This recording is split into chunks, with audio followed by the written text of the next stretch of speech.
हरिओम प्रिय दर्शकों, और इस वीडियो में हम जानने वाले हैं कि अब 1 अगस्त से लेकर 1 सितंबर तक का ये जो समय है, इस समय अब रिश्तों में सुलह होगी या दूरी।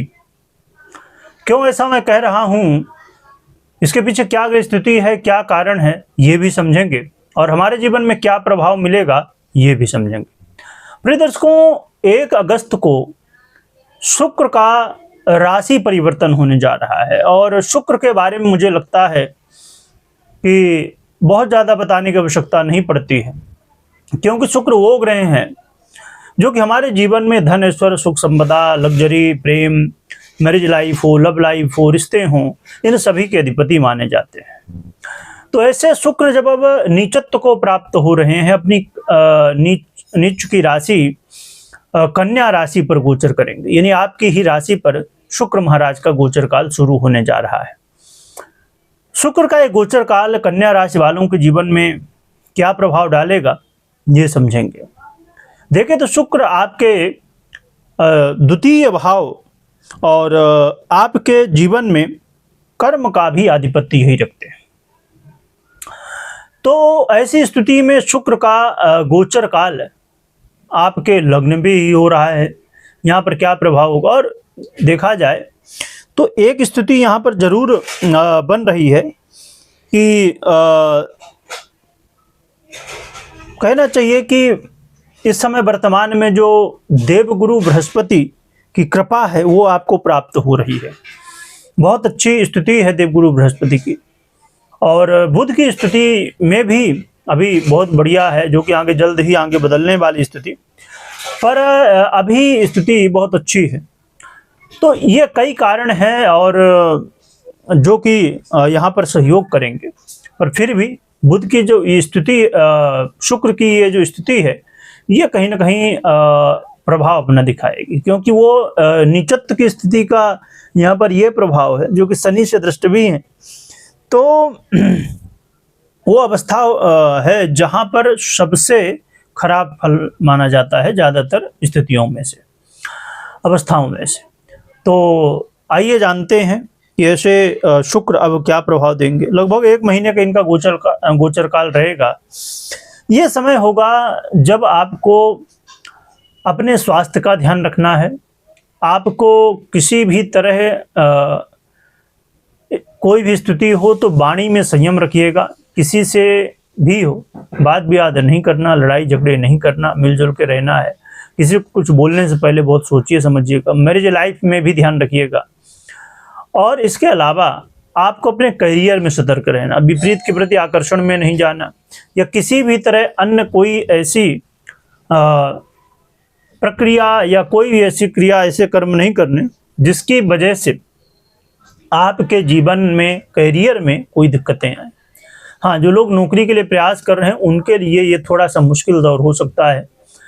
और बॉस के साथ, जो आपके सहकर्मी हैं, साथ में काम करते हैं, सभी के साथ अपना व्यवहार अच्छा बना के रखिए, ये ज़्यादा बेहतर है। जो कि शुक्र का ये गोचर काल आपके लिए जो स्थितियां अन्य हैं उनको सबको देखते हुए यहाँ पर बहुत डरने की आवश्यकता नहीं, पर हाँ प्रभाव तो रहेगा ही। इस समय अपने सेहत का सबसे ज़्यादा ध्यान रखिएगा, स्वास्थ्य का। और कोई भी विचार, कोई भी निर्णय लेने से पहले बहुत सोच समझ के लीजिएगा, क्योंकि इस समय कई बार आप भावनाओं में आके, जल्दबाजी में आके, जोश में आके निर्णय लेंगे और उससे कहीं ना कहीं जीवन में समस्याएं होंगी। जैसे मैंने कहा, मैरिज लाइफ में बहुत ध्यान रखना है।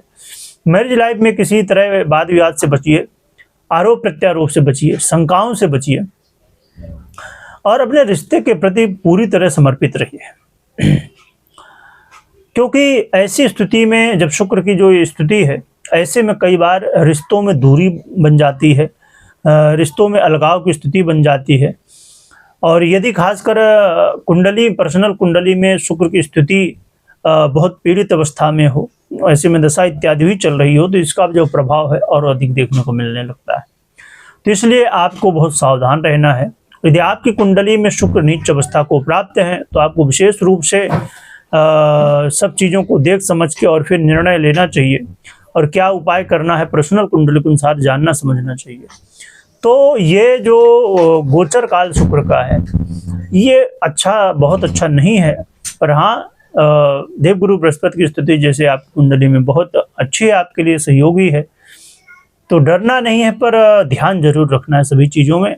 खासकर रिश्तों के प्रति बहुत सतर्क रहिए, क्योंकि शुक्र का प्रभाव रिश्तों में बहुत ज़्यादा होता है, भावनाओं में बहुत ज़्यादा होता है।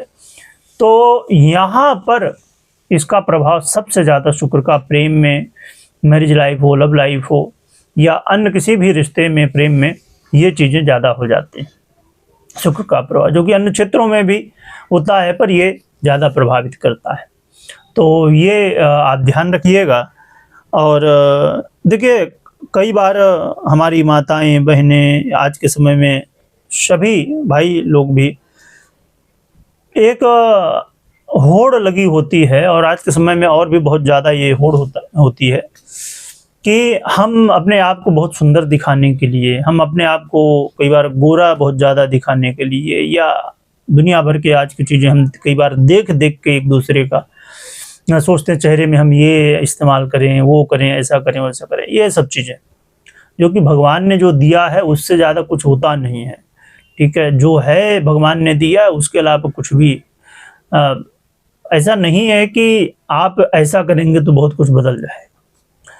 नेचुरली जो चीज़ें हैं, हाँ ध्यान रखना चाहिए, स्वच्छता रखनी चाहिए, वो सब चीज़ें ठीक है। पर इस समय खासकर ये जो 1 महीने का लगभग समय है, तो अपने चेहरे में, अपने शरीर में कोई भी नई चीज़ का इस्तेमाल करने से बचिएगा, क्योंकि इसका प्रभाव कई बार शरीर में निगेटिव रूप में, स्वास्थ्य के रूप में, या किसी भी अन्य रूप में देखने को मिल जाता है। तो ये ध्यान रखिएगा।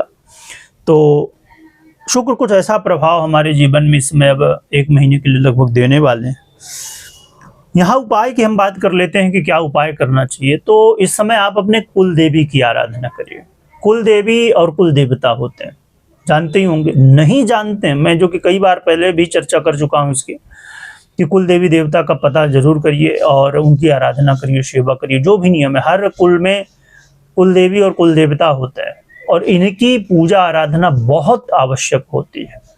कई बार तो हमारे जीवन में कुछ ऐसी समस्याएं होती हैं जो कि समझ में नहीं आती, और कई बार कुल देवी देवताओं की आराधना प्रॉपर ढंग से नहीं होती, या सही नहीं होती, या किसी भी तरह के ऐसे दोष बन जाते हैं जो कि ये समस्या उत्पन्न होती हैं और फिर टलती नहीं। और अपने आप के जो बुजुर्ग हैं उनसे पूछिए, समझिए, जानिए।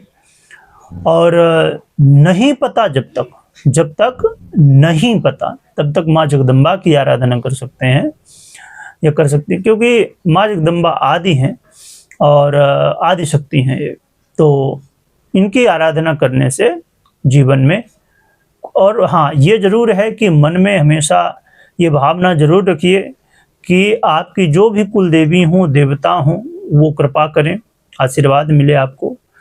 और प्रयास करिए जानने के, समझने के, कौन सी कुल देवी हैं आपकी कुल देवता। बहुत इंपॉर्टेंट होता है, इस बात को जरूर हमें प्रयास करना चाहिए।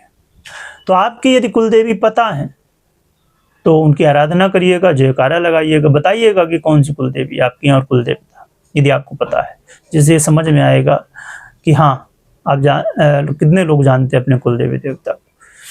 वीडियो देखने के लिए। और एक बात यहाँ पर और भी, कि कोई भी आपको निर्णय लेना है तो आप अपनी पर्सनल कुंडली विश्लेषण के बाद निर्णय लीजिए, मात्र गोचर के आधार पर नहीं। क्योंकि देखिए हर व्यक्ति की कुंडली अलग है, प्रभाव अलग है। अब समझिए कि किसी की कुंडली में शुक्र महाराज उच्च अवस्था को और बहुत मजबूत अवस्था को प्राप्त है ना, उच्च अवस्था के साथ साथ बहुत अच्छी स्थिति है शुक्र की, उनकी महादशा अंतरदशा भी चल रही हो, अच्छी दशाएं चल रही हों, तो फिर ऐसे में क्या होता है, ये जो प्रभाव हम कई बार निगेटिव सुनते हैं ना, तो ये नहीं पड़ते हमारे ऊपर, अच्छे प्रभाव मिलते हैं जो कि। तो और कई बार यदि समझिए कि कोई ग्रह बहुत अच्छा है गोचर में और उसका पर्सनल कुंडली में ठीक नहीं है, तो फिर हो गया उल्टा। क्योंकि जब मेरे पास लोग कुंडली दिखाते हैं ना, अब वीडियो देखते हैं लोग, जैसे अभी जब देवगुरु बृहस्पति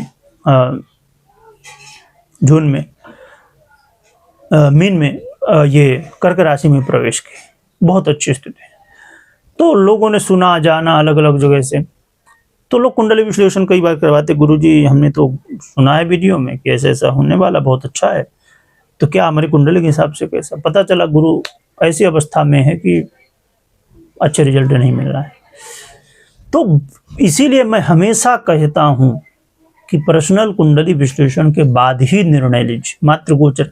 हाँ, आप गोचर को भी सुनना जरूरी, क्योंकि इसका भी 50% प्रभाव होता है, इसलिए इसे भी समझना चाहिए। वीडियो देखने के लिए बहुत बहुत धन्यवाद।